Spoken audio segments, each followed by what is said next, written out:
Okay, this is Dr. Phillips. This is English 2310, Section 1.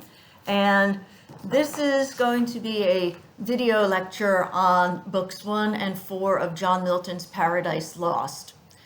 I'm going to give some background about Milton first, and then I'm going to basically summarize what is happening in Books 1 and 4 while pointing out key passages and explaining them. So here we go. So John Milton was born in 1608, and he was born to a father who was a musician. Milton was raised by educated people. He got a very good education at home. He then went to Cambridge University in his teens. He was very good at languages, both ancient languages like classical Greek and Latin, as well as modern languages like French, Italian, Spanish, etc. And he initially was planning to go into the ministry and be a minister in the Church of England.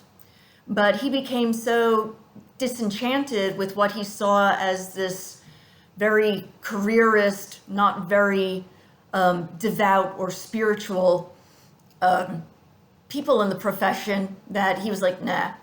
And he ended up siding with the Puritan side of the Church of England. So let me go back a little farther for that. The Church of England originated when Henry VIII divorced Catherine of Aragon back in the 1530s so he could marry Anne Boleyn, and Anne Boleyn was the mother of Elizabeth I. And the way that he got around the Pope saying, no, you can't do this, was basically saying, well, fine, I'm the leader of my own church.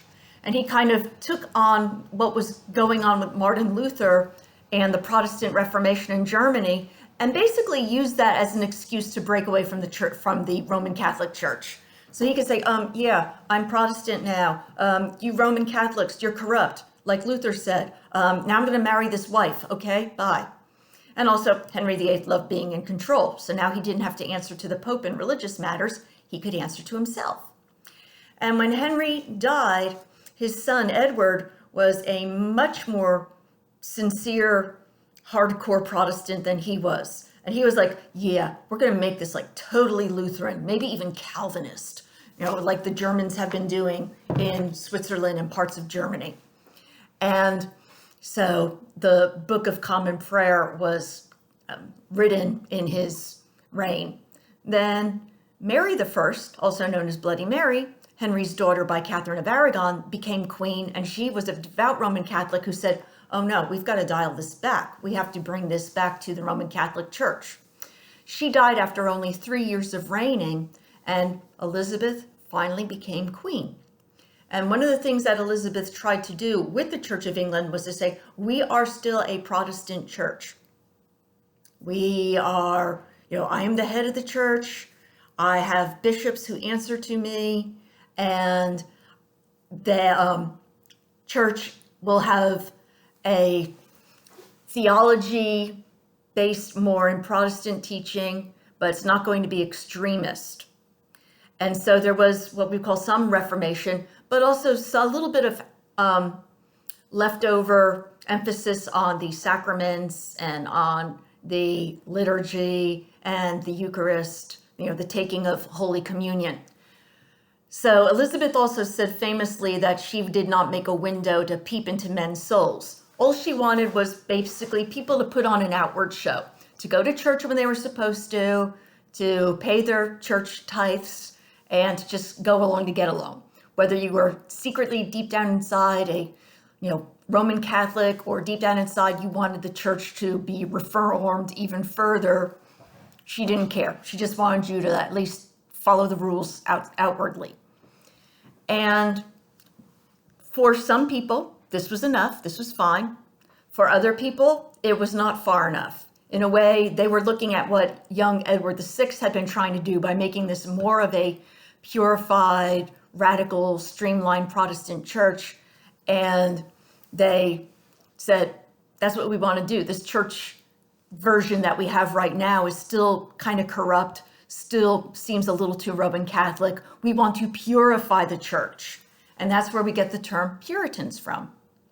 So the Puritan movement, if you will, started in the second half of the 16th century, basically second half of the 1500s, in Queen Elizabeth's time, and continued further and further into John Milton's lifetime. And again, Milton fell in with this group because he thought we need to get away from people entering the church just as a career. People should enter because they genuinely feel called spiritually to be ministers, because they genuinely want to dedicate their lives to promoting the gospel and to serving their communities. It shouldn't just be a profession to enter because you're somewhat well educated, but you're, either the second son or third son of a nobleman and you won't inherit anything, or because you're poor and ambitious and smart and you want to kind of climb upwardly. So that, along with anything that kind of reeked of idolatry, statues, chanting, liturgical music and setting that was just meant to kind of emotionally inspire and move people and to kind of distract from the teaching of the gospel, that Milton was on the side of the Puritans. And this was a problem, especially as he became a young man, in the 1630s and 1640s, because Milton's life and his choice was taking place against a backdrop of a growing divide in England. And it came to a head with the reign of King Charles I. Charles I was the son of James I, who was originally James VI of Scotland. And James VI of Scotland had been Elizabeth's closest living Protestant relative. And so when she was dying, she chose him to be her successor because she obviously did not have any children.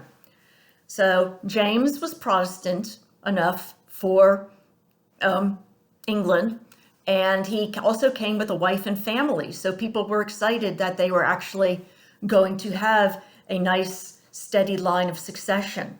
And when James I died in 1625, his son Charles was coronated as king. But Charles came with some baggage. And one of the big issues was that he believed in what was called the divine right of kings. And even though he was expected to call Parliament and to consult with them, he really wanted to kind of rule things his own way. Like, he wanted to see Parliament as basically rubber stamping his need for money or his decisions to go to war or for certain laws. And he did that because he honestly felt that God had anointed him to be the King of England.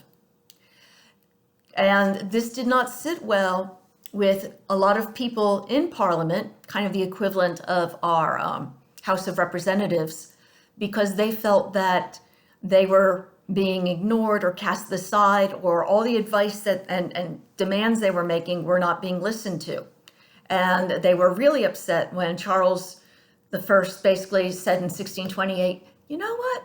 I'm really tired of wrangling with you guys. I'll call you when I'll call you. And basically he didn't have to call them until 1640. But we'll get into that later. And so Charles had this belief in kind of like being, the monarch, the absolute ruler, and, ignoring Parliament if it wasn't going to do his bidding. Another problem that Charles had was that in terms of the Church of England, he definitely leaned towards the side that was about music and majesty and ritual. He wanted the churches to be beautiful. He wanted the priests and the bishops to wear appropriate vestments. He definitely believed in, serious, beautiful church music. And this, to a lot of the Puritans, still seemed to be like, that seems kind of Roman Catholic. It was not pure enough or stripped down enough. Another thing that kind of hurt Charles was that his wife was a French Roman Catholic princess. So even though Charles made it very clear that he was not a Roman Catholic, he did not want the Church of England to become Roman Catholic. He just wanted his wife to have her own private chapel and to worship as a Roman Catholic.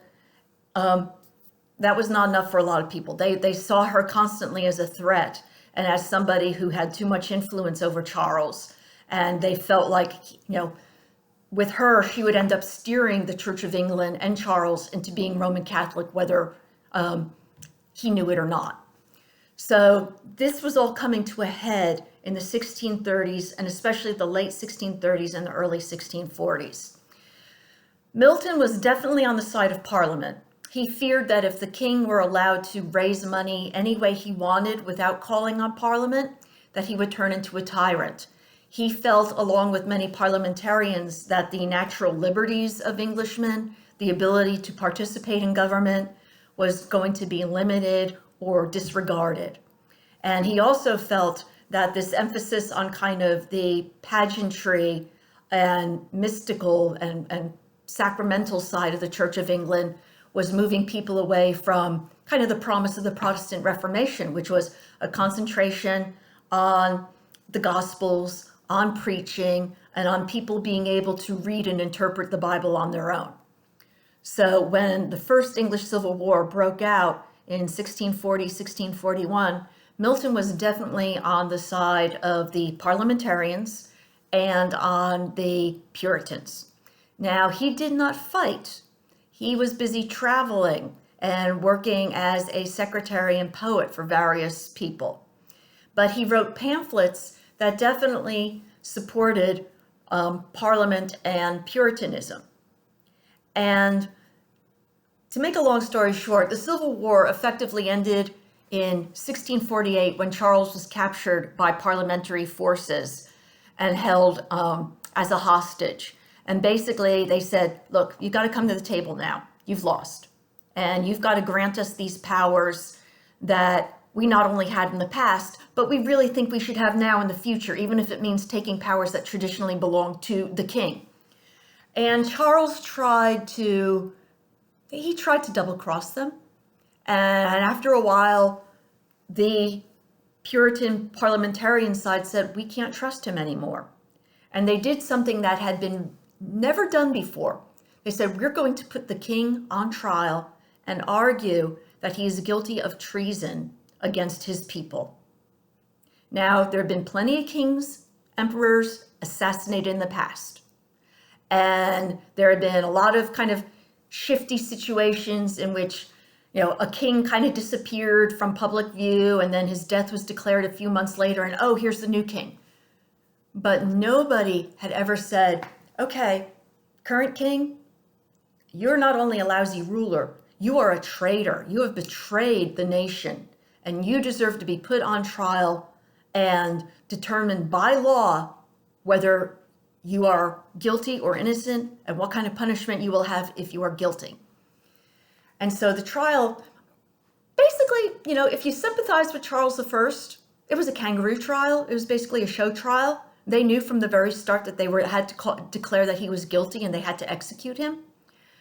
On the other hand, other people were like, well, they came up with some kind of an argument that showed that he had acted arbitrarily and that, if he had not gone to war against Parliament, innocent people would not have died. So yeah, he did kill his own people. So Charles was convicted and was executed. And again, this is all being done publicly, like we are following the law, which was unprecedented. And after Charles I's death, the Parliament decided, we're going to do away with monarchy.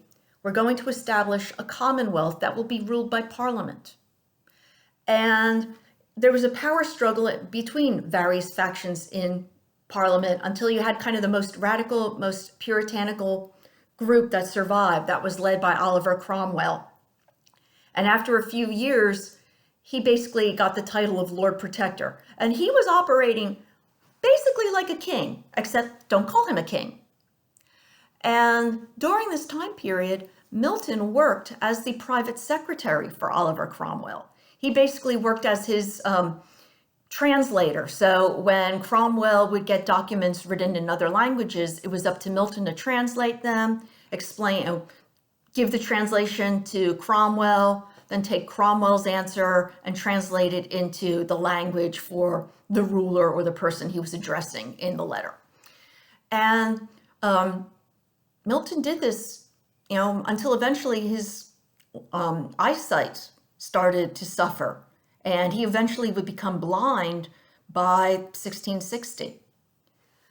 But Cromwell would only rule a protectorate or a commonwealth until 1659, and then he died. And Parliament was like, wow, we didn't call him a king, but who's going to be the new Lord Protector? Let's try his eldest son. And it became very clear that his eldest son did not want the position and was not very good at it. So some people then started negotiating with Charles I's oldest son, who was living in exile in Europe at the time. And they finally arranged it so that Charles would be able to come back as King of England, and some of the issues that had bothered Parliament and some of the more puritanical people of the Church of England, would be solved. And so in 1660, Charles II comes back, restores the monarchy to England, and figures out how to kind of play nicely with Parliament, or at least make them think he was playing nicely with them while carrying on other deals. And one thing that Charles II also chose to do was he said, I want to punish the people who killed my father. People like Cromwell that were dead, he couldn't exactly do anything to them, but he was able to hunt down some of the survivors of people who signed the death certificate or the order of execution for his father, and some of those people he had suffer a traitor's death. Now, he also wanted to get some of the people who had been at fairly high levels in the Commonwealth. John Milton, as Cromwell's secretary, was one of those people. And it took the intervention of another poet to basically keep Milton not only out of prison, but from possibly being executed. So Milton was able to survive Charles II's kind of quest for justice or revenge in the early 1660s. But even though he was probably the greatest poet living at the time in England, and that was why that other poet, Andrew Marvell, was so willing to go and beg for his life and his safety from King Charles II, politically, culturally, he was now persona non grata. There was no way that Charles II would ever recognize him as a poet laureate or give him a pension or, patronize him in any way. And so Milton was basically going to live out his life in kind of a genteel obscurity. But that was okay with him because he was working on what he considered to be his greatest work. He was working on the epic to end all epics, Paradise Lost. And just like Virgil had taken the role of being a poet very seriously in his lifetime, Milton had done that also. So Milton had, written an elegy. He had written pastoral poems. He had written a play, a masque, a play set to music. And he now is like, now I've got to write an epic because that's what all great poets do. And for a long time, he wondered what he would write his epic about. And he finally decided on the story of creation, or really the story of Adam and Eve and their sin and their fall from grace. And what was interesting is that Milton took this classical form, the classical epic that basically he inherited from Homer and Virgil, and that had also been tweaked by medieval poets like Dante and the Paradise, Inferno, Purgatory, Paradiso. And he's like, but I'm going to completely convert it. I'm going to take this pagan form and I am going to Christianize it in order to tell probably, one of the most important stories in Christian belief. And with that, I am going to read you the opening invocation from Paradise Lost. So, going to go to book 1, And these are lines, basically lines 1 through 26. Of man's first disobedience and the fruit of that forbidden tree, whose mortal taste brought death into the world and all our woe, with loss of Eden, till one greater man restore us and regain the blissful seat. Sing, heavenly muse, that on the secret top of Oreb or of Sinai didst inspire that shepherd who first taught the chosen seed. In the beginning, how the heavens and earth rose out of chaos. Or if Sion Hill delight thee more, and Siloa's brook that flowed fast by the oracle of God. I thence invoke thy aid to my adventurous song, that with no middle flight intends to soar above the Ionian mount, while it pursues things unattempted yet in prose or rhyme.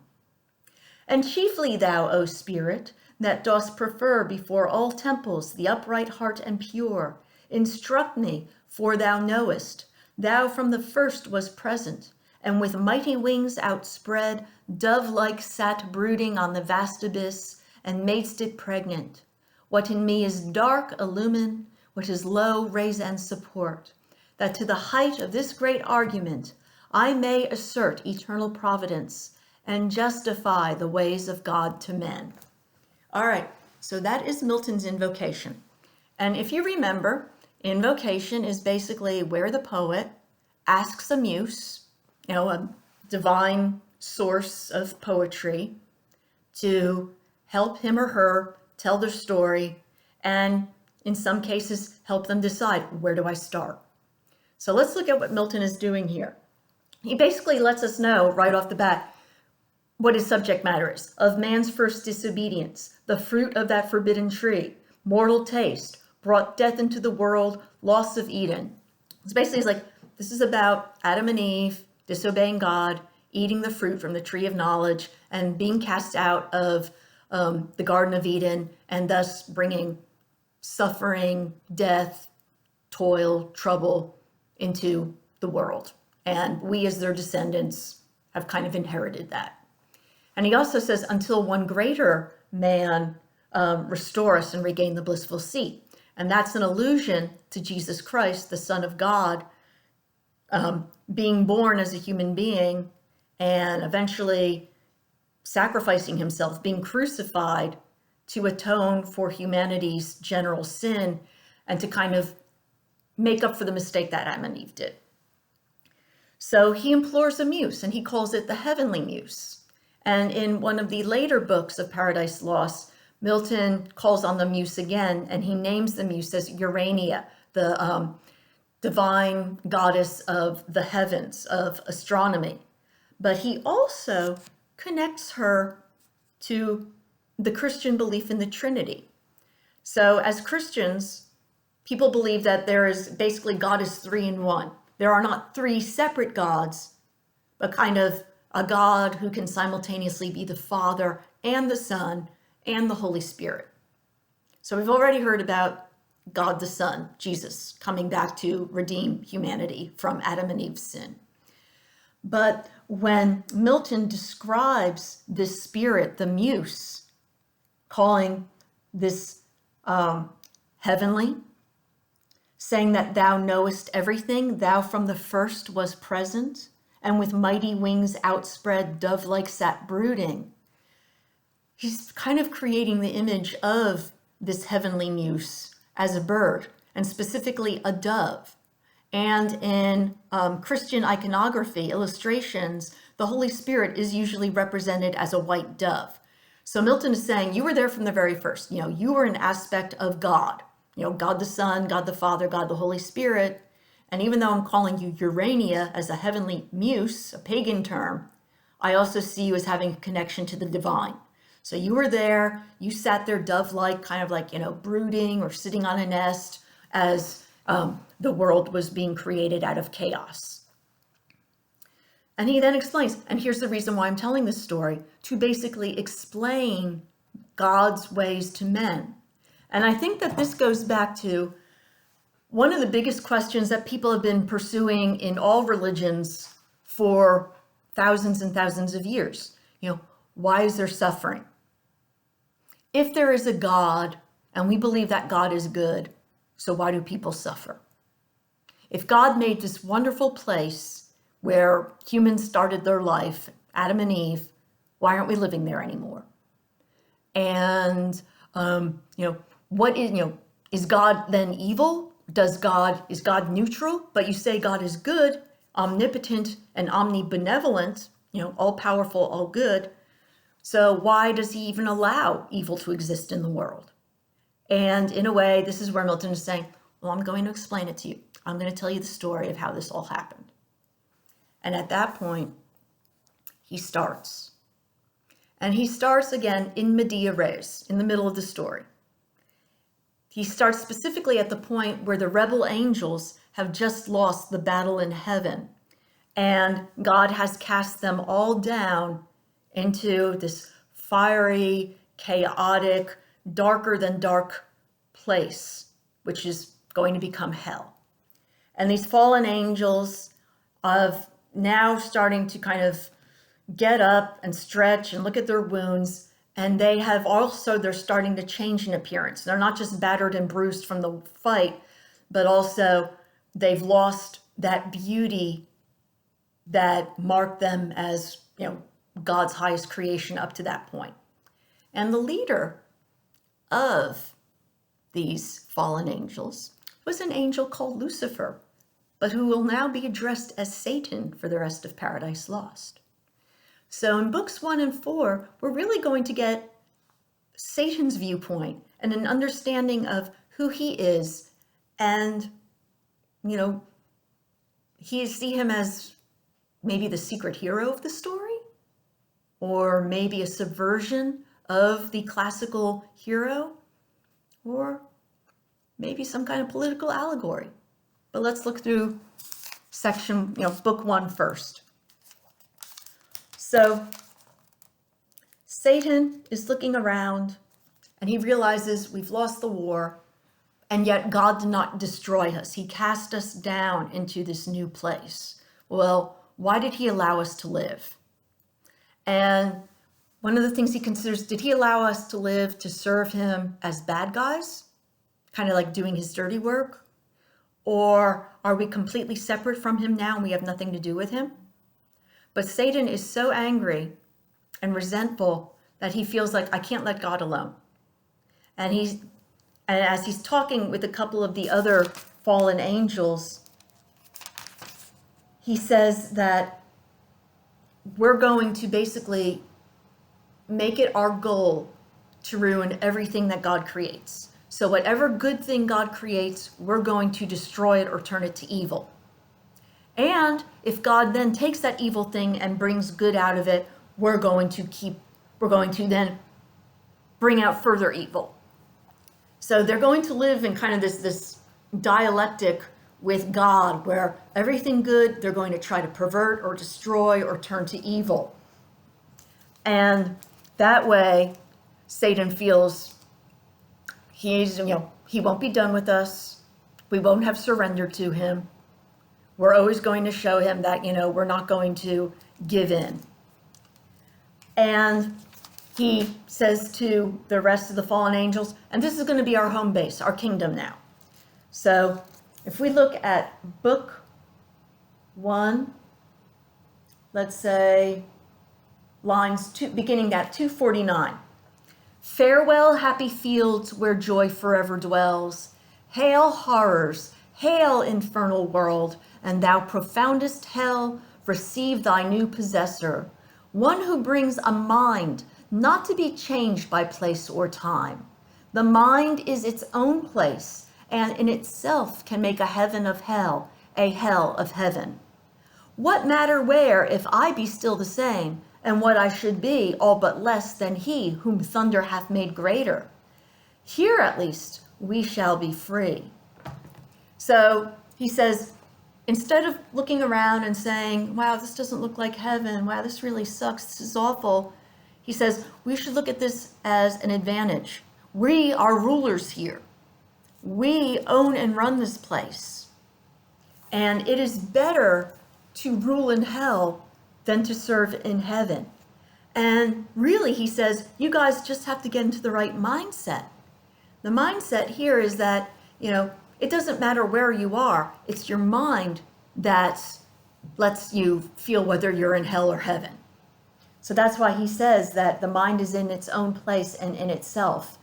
And what does it matter where I am as long as I'm still the same? So he's like, hey, I'm still, this mighty being that was created by God. Granted, I rebelled, I lost, I've been kind of broken and defeated, but I'm not down and out. And I would rather be the leader and ruler of this miserable place than to be up in heaven serving God.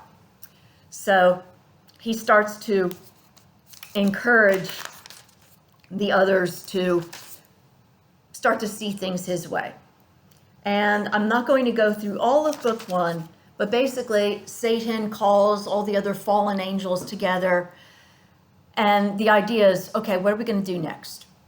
And one of the things that they do is they hear about how God has created this other planet, this other place, and has peopled it with these creatures that seem to have replaced the fallen angels in God's affections. And so Satan is like, aha, this is our first big mission. Somebody has to go, through space and time to this place, this new place that God created, find these new creatures and turn them from his pride and joy into his, shame, into his failed project. And Satan basically says, and because that's going to be so dangerous and risky, I'll go.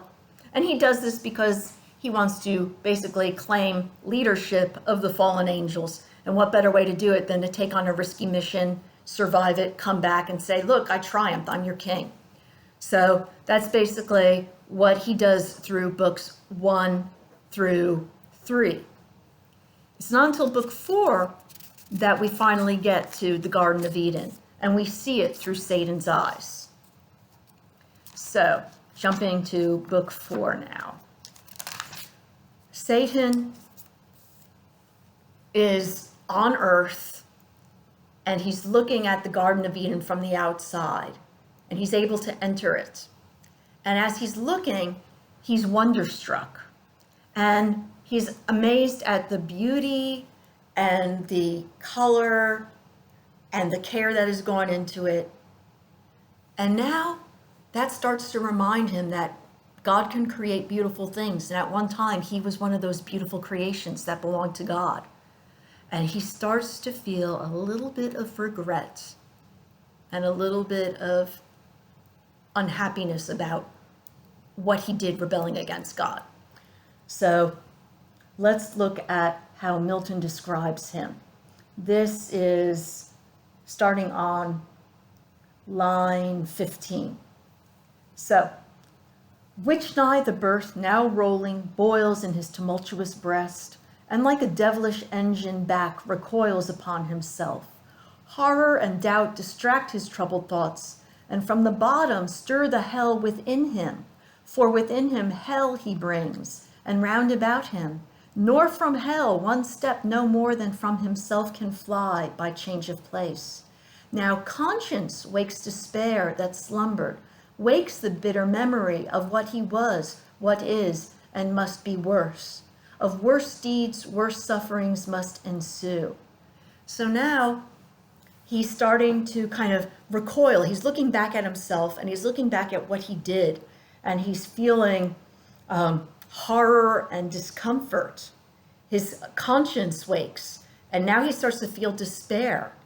And remember earlier how he was basically saying, it's your mind that dictates where you are. So you can be in hell, but as long as you think everything's great, it will be great. Well, hell, he is carrying it with him. So that boast has now become kind of the realization that I'm cut off from God. And it's because I chose to do that.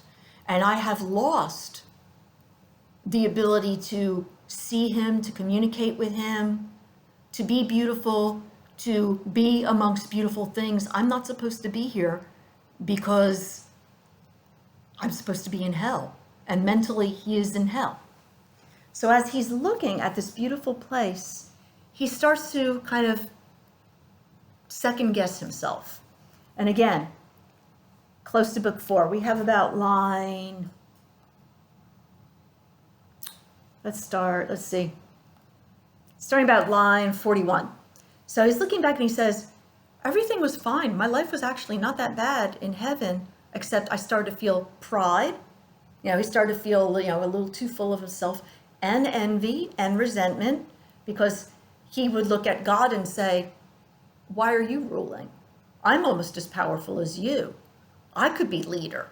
And that's what led to him deciding to rebel. Pride in his ability and resentment at what he saw as, God's place, and wondering, why can't I have that? So, warring in heaven against heaven's matchless king. Ah, wherefore? That's like saying, oh, but why? He deserved no such return from me, whom he created what I was in that bright eminence, and with his good upbraided none, nor was his service hard. What could be less than to afford him praise, the easiest recompense, and pay him thanks, how due?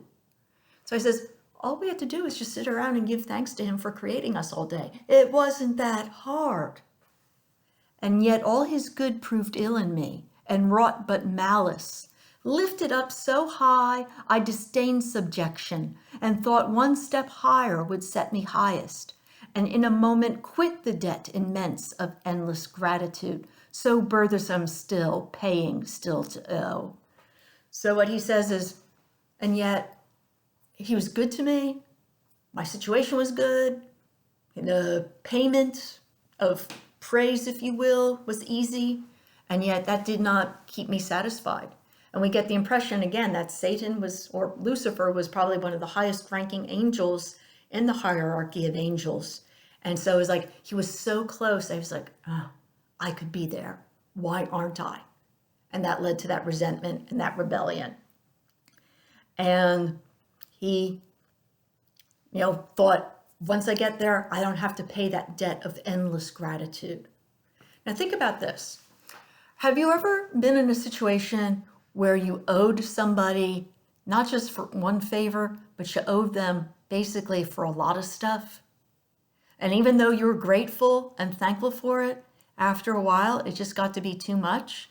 How many people would ever feel like, I would feel uncomfortable if I felt like I just owed everybody everything? I'm not just talking in terms of money, but, owing them favors. They let me stay with them when I didn't have a place to stay.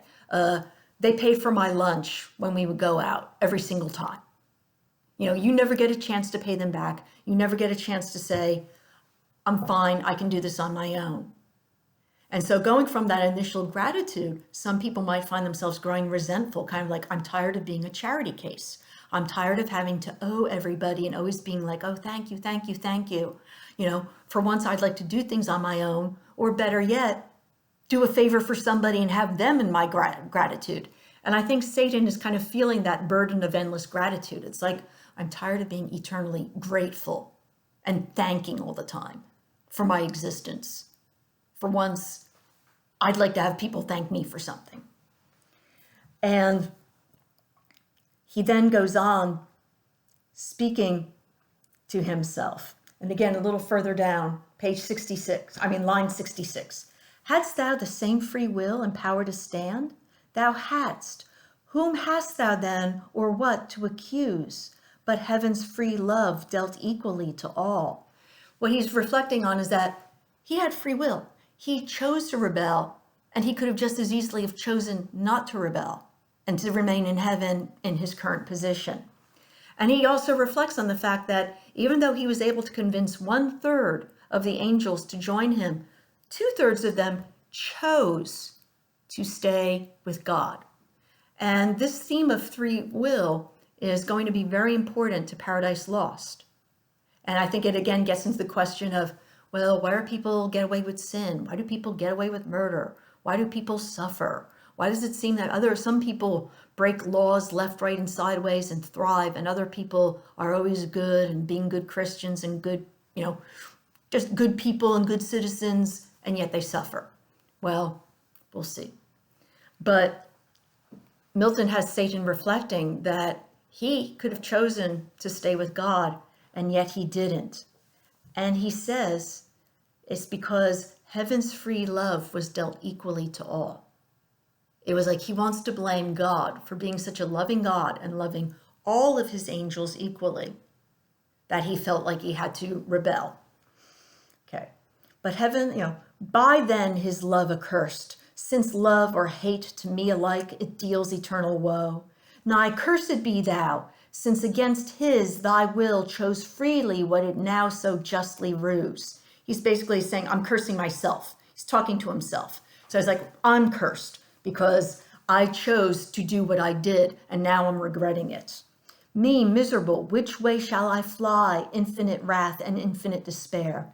Which way I fly is hell. Myself am hell. And in the lowest deep, a lower deep still threatening to devour me opens wide, to which the hell I suffer seems a heaven.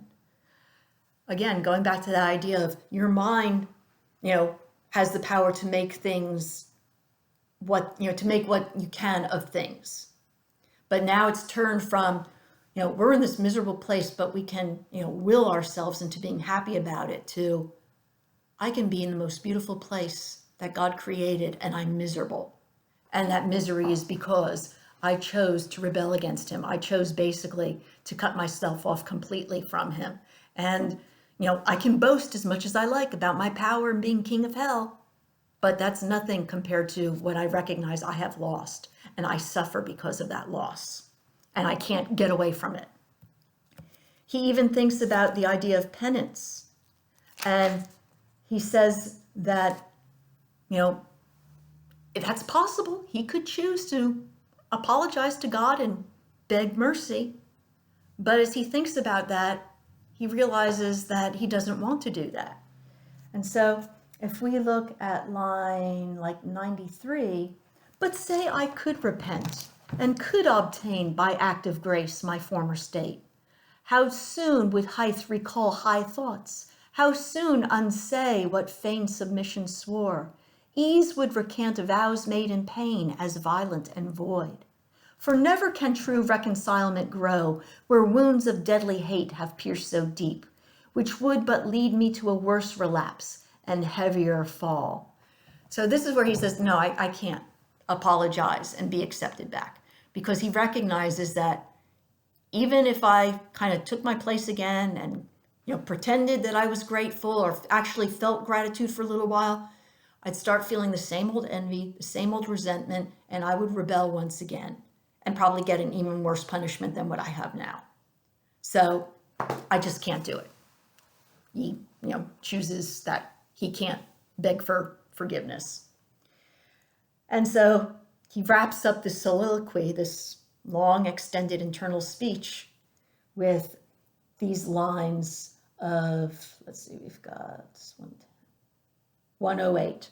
So farewell hope, and with hope farewell fear, farewell remorse. All good to me is lost. Evil be thou my good.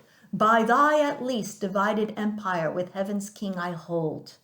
By thee and more than half perhaps will reign, as man ere long, and this new world shall know. So at this point, it's like, nope, I'm committed. Forget about hope, forget about remorse. I can't go back to that. I can't go back to that which is good. I just got to take consolation in the fact that at least I rule hell. I'm not a subject to anybody. And I'm planning to invade this world and this garden and find these new creations and claim them for myself and for hell. So he enters into Eden. And as Milton describes it, he makes references, or he compares it to both classical places as well as biblical places.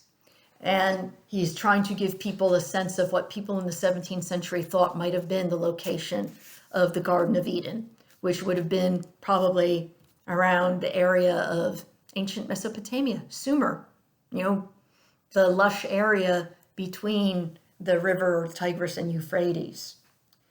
And as he goes there, he sees all these different flowers, all these trees that are blooming and that are producing all sorts of flowers and fruit and nuts, everything that you could imagine eating.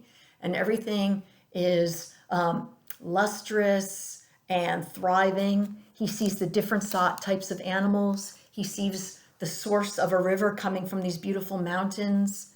And he is just like, wow, I hate to say it, God has not lost his touch. It is beautiful, but he can't even admire it without starting to feel some envy and resentment and anger. And then he sees Adam and Eve enter. And this starts on line 288. Two of far nobler shape, erect and tall, godlike erect with native honor clad, in naked majesty seemed lords of all, and worthy seemed, for in their looks divine the image of their glorious maker shone, truth, wisdom, sanctitude severe and pure, severe but in true filial freedom placed, whence true authority in men, though both not equal, as their sex not equal seemed. For contemplation he and valor formed, for softness she and sweet attractive grace. He for God only, she for God in him. And then Milton goes on to describe, how Adam has kind of this manly beauty and kind of, seriousness about him. How Eve, again, very feminine, kind of like a sweet, kind of shy beauty. But let's look at that line in which he describes them. And in Genesis, in the two creation stories, the accounts make it clear that God had created man in his or their own image. And so Adam and Eve are created to resemble God. And yet they are, two different genders. And Milton kind of goes along with the idea of man and woman being complementary to each other, but that there being a hierarchy where men are kind of the closest to creation, or closest to God in image, and woman, since Eve was created from Adam's side, his rib, it was kind of the image one step removed. And so he goes along with the belief that, man was created to be the more moral, the more serious, the more intellectual. Women are undeniably prettier and probably sweeter natured, but they don't have that same capacity, according to Milton and other 17th century thinkers, for kind of, that rigorous theological, moral, abstract thought. Of course, many women dating from Milton's age and even before Milton's age always disputed this idea. And they especially disliked the idea that traditional Christian theology not only saw women as intellectually inferior to men, but morally inferior, to the point of women are just inherently sinful creatures. And it's disgusting that we actually have to go near them in order to have children. Milton is not that bad. But Milton is definitely he sees a hierarchy between the sexes, and he sees, these are the appropriate traits for a man. These are the appropriate traits for a woman. This is how they're supposed to live in relationship with each other. And so we have Adam and Eve described, and they pick some fruit from a tree. They sit down and they're eating in peace while all these animals are kind of romping around. And Milton again makes it clear that in the Garden of Eden, animals don't have to kill each other to eat. So we've got lions playing with little baby goats, and we've got lambs frisking around tigers and wolves, and we've got the elephant trying to amuse everybody by weaving his trunk around things. And Satan's just watching what basically are, these two happy, naked people, not ashamed, not uncomfortable, completely at ease, sharing a nice, kind of vegetarian lunch with each other, surrounded by all these wonderful, marvelous creatures that seem really comfortable with them in this beautiful setting. And this is what he has to say. Okay, we've got 350. Here's Satan's speech. "O hell, what do mine eyes with grief behold? Into our room of bliss thus high advanced, creatures of other mold, earthborn perhaps, not spirits, yet to heavenly spirits bright, little inferior. whom my thoughts pursue with wonder, and could love, so lively shines in them divine resemblance, and such grace the hand that formed them on their shape hath poured. So he's looking, and he just says right away, I can identify them as God's creations. I can see the resemblance of them to God. I can see kind of the mark of sanctitude, or the mark of like being blessed, being part of God's creation, being, something that God loves and approves of. And it's beautiful. And it's so beautiful that I almost could love them because the goodness shines in their beauty, and the kind of belonging to God is there as well. He's like, I could almost love them. But he says, can't happen. And so he kind of addresses them indirectly. He's like, you better enjoy your time right now, being loved by God, being a part of his creation, having this wonderful world all to yourself, because pretty soon you're going to lose it and you're going to become mine. But that's okay. And so he says, starting on line 375, league with you I seek, and mutual amity so straight, so close, that I with you must dwell, or you with me henceforth. My dwelling haply may not please like this fair paradise, your sense, yet such accept your Maker's work. He gave it me, which I as freely give. Hell shall unfold to entertain you to her widest gates, and send forth all her kings. There will be room, not like these narrow limits, to receive your numerous offspring. If no better place, thank him who puts me loath to this revenge on you who wrong me not for him who wronged. And should I at your harmless innocence melt as I do, yet public reason just, honor and empire with revenge enlarged, by conquering this new world, compels me now to do what else, though damned, I should abhor. All right. So at the beginning of the speech, he sounds very friendly and welcoming. He's like mutual amity, friendship, so straight, so close. It's like, I want to have a really close friendship with you guys. And it'll be so close that you will end up living with me, or I will end up living with you. And he says, now, my current dwelling may not be as beautiful as the paradise that God has given you, but it was created by God. So if you don't like where I live, you got to blame your creator for that. And he says, but the nice thing is that hell is so big and so wide, and all the kings of hell will come out to greet you personally, that you can live with us. You'll have plenty of room, and plenty of room for all of your descendants. And furthermore, hey, if you don't like it there, once again, blame God. And Satan then basically does admit, I'm doing this to you even though you've done no wrong to me. I'm doing it to you to get back at God. And if I didn't have to worry about my honor and getting revenge and populating my new empire of hell with you and your descendants, if I didn't have to deal with all that, I'd leave you alone. But hey, I'm mad at God. I've got to turn all his good creations into foul ones. He created you in this beautiful place. It's my job to take you out. So sorry about that. That seems to be his attitude here. And it's chilling because he's basically saying, I want you and all your future descendants to end up in hell with me and my people. And once again, it's not because of anything you personally have done to me. It's not personal at all. It's all about getting back at God. And what's important, I want you to keep in mind, is that he says this is for public reason, just, meaning he sees it as just, as fair, his honor, and he wants to, get revenge, enlarge his empire. And think a little bit about some of the heroes that we have dealt with in past epics. Aeneas breaks Dido's heart and kind of creates the beginning of hatred between the cities of Carthage and Rome because of duty, because he has to go found that little settlement in Italy.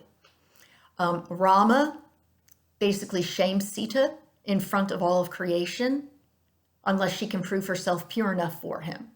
And then when she goes and walks through fire, he's like, ta-da, I knew it all along, but I had to make sure everybody else saw it and knew it too. Because I don't want to have people whispering about me being, such a wuss that I took back a wife who was in another man's palace. You remember that. So think a little bit about Satan and his relationships, especially to the classical heroes like Odysseus, Achilles, and Aeneas. Okay, so he listens to Adam and Eve talking to each other. And this is where we learn how Adam and Eve are free to do anything they want. They are in charge.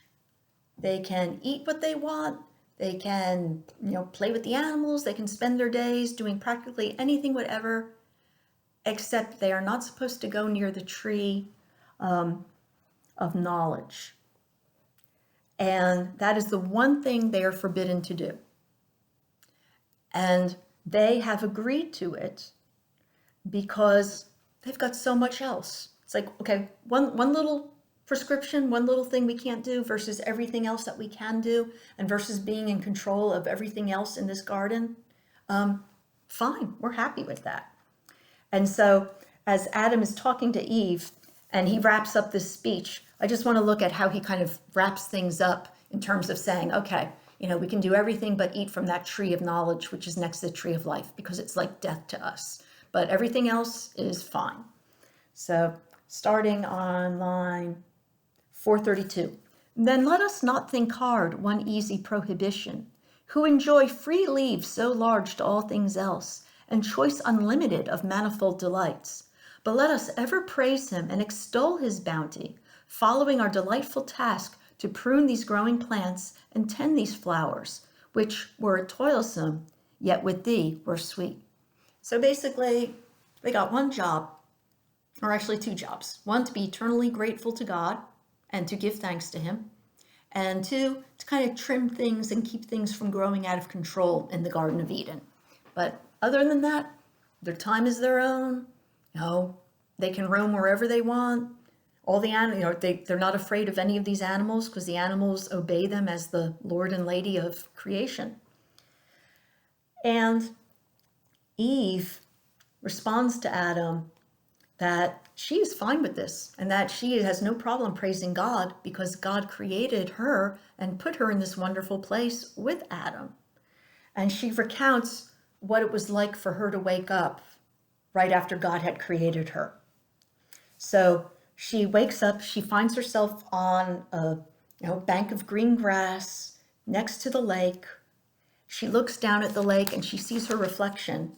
And she's like, "Ooh, that's pretty. Ah, yeah, this is really pretty." So she's, attracted to her own reflection. But then she hears a voice that basically it says to her, "Don't waste your time looking at your reflection in the water. You were created to, find a real companion who you can really interact with. And look, he's waiting over there." And that is when she sees Adam. And what I think is funny and charming is that she sees him and she thinks, "Yet methought less fair, less winning soft, less amiably mild than that smooth watery image. Back I turned." So it's kind of like, she's like, no, she's prettier in there. So she's looking, looks at her reflection. It's like, she's prettier. But then Adam calls out to her. And then she's like, "Okay, I'll give you a try." And afterwards, she's like, "And then I learned to really look at you and be like, wow, you really are handsome and beautiful in your own way. And you're wonderful to me. And I'm very, very happy." And Adam is just as happy. One thing that Milton makes clear is that Adam and Eve, even though they are in a way innocent and unashamed of their nakedness, they are a couple and they have sex.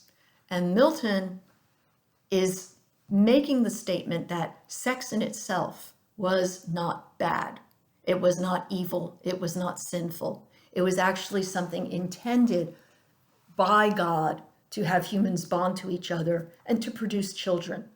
It's just how the sex takes place or the motive for the sex that starts to create issues of sin and kind of, moral judgment. Milton makes it very clear, though. He's like, yes, they were naked. There was no reason for them to cover those mysterious parts. They enjoyed each other's embraces the way they were supposed to. They took pleasure in it, but it was the pleasure of two people who loved each other, who, who only had eyes for each other. Granted, they're the only people in paradise, so there's no other temptation. I said, it's not done for lust. It's not done, to scratch an itch, if you were. It's not just some like flirtation or one night stand or hookup. These are two people who love each other, and as one aspect of their love is making love with each other.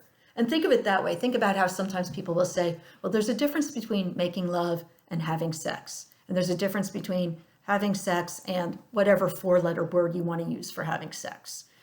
We kind of get a different kind of emotional mood with that. So in this case, Adam and Eve, they are definitely making love. And according to Milton, that's a fine thing. That's what we were intended to do. It's just everything falls apart after they disobey God. Okay. So, what Adam and Eve do not know is Satan is in the garden watching them. And what Satan does not know is that 2 of the loyal angels are kind of patrolling the garden. So they see Satan, they recognize him despite his fallen form, and they're like, dude, you're not supposed to be here. And he is defiant towards them and hides away. And then we have Gabriel and Uriel and another angel. They think that Satan has gone, or at least is not around. And so they are protecting Adam and Eve while they are sleeping. And they also feel like it's their duty when Adam and Eve wake up to tell them, you need to know about this thing called evil. You need to know that there's an enemy. There's trouble here in paradise. And you need to know about it in order to protect yourself. But that's in a later book. But what happens is that Satan has transformed himself into a toad. And while Adam and Eve are sleeping, he hops over to Eve's head. He picks her because he's like, she's the smaller, softer, curvier, weaker one. So I think I'll start with her first. And what he does is he gets to her ear. And this starts on line 800.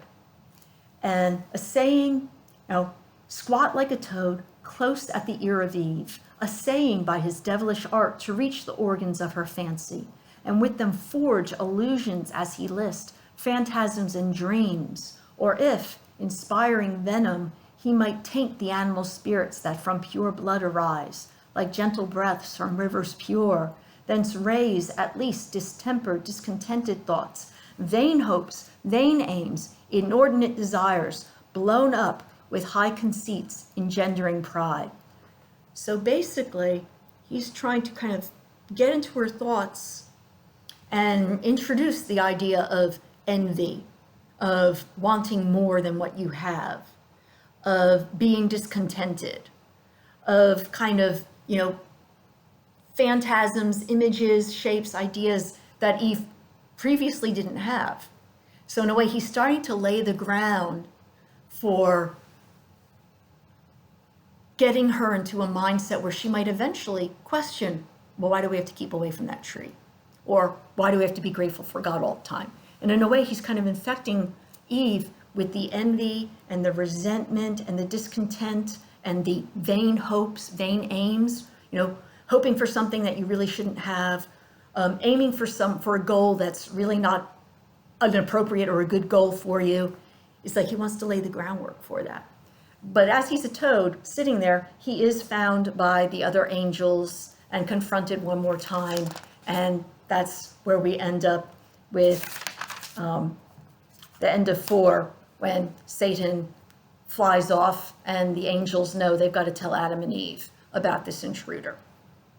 So anyway, I hope that this lecture has helped you understand Milton's language. This is a poem, and it is written in blank verse. That means that it does not rhyme, but it has a meter, a specific set rhythm to it. And that would be iambic pentameter, like a lot of Shakespeare's plays were written in. So you have kind of a rhythm of ba-ba, ba-ba, ba-ba, ba-ba, ba-ba in the lines. And it's chosen because it can kind of seem the most natural. It's a very flexible line. But Milton also can complicate his sentence structure and kind of make it close to how Latin is structured, where sometimes you're reading a sentence and you're going, okay, I think that's the main verb, but I'm not sure who the subject is, because he'll have the subject like at the end of the sentence and you have to wait until you get to the end. So one way to understand Milton is maybe to go first for just trying to read it sentence by sentence to figure out what is the noun, what is the main noun, the subject, what's the main verb, the participle, what the subject is doing, and what direct or indirect objects are you dealing with, and what are the modifying phrases, like, prepositional phrases that can help. Because that way then you understand the sense of it. Then once you understand what he's saying, you can understand and enjoy how he's saying it with kind of the rhythm of the iambic pentameter and why he might invert his word order in order to maintain that rhythm. And of course, there's the allusions to both biblical and to, biblical, classical, historical references, vocabulary that we no longer use, and even words that we might use to this day, but the meaning has altered slightly. So those can be kind of, they can trip people up, but I hope that this lecture has helped not only give you an idea of what is happening in these books, but also what's important going on. Because right now, Satan is really our main point of view. And we are getting a sense of Satan as not just this character that wants to do evil, but a character that still has some flickers of that original creation of God, the ability to feel regret, remorse, to feel envy, to even admit that I don't hate you, Adam and Eve, I hate the guy who created you, and yet I'm going to use you to get back at him. And also to recognize that Satan, in a weird way, is an optimist. Hey, we're in hell, but better to reign in hell than to serve in heaven. That he is ambitious, that he's brave, that he's willing to take on dangerous tasks. And at the same time, to see that he's also going to do something really, really awful. Also, the concept of free will, we're going to explore that. As Satan admits, he freely chose to rebel against God. He could have freely chosen to obey God and stay loyal. Adam and Eve talk about how they are free, they are free. They've been told, don't eat from the tree of knowledge, because if you do, you will die.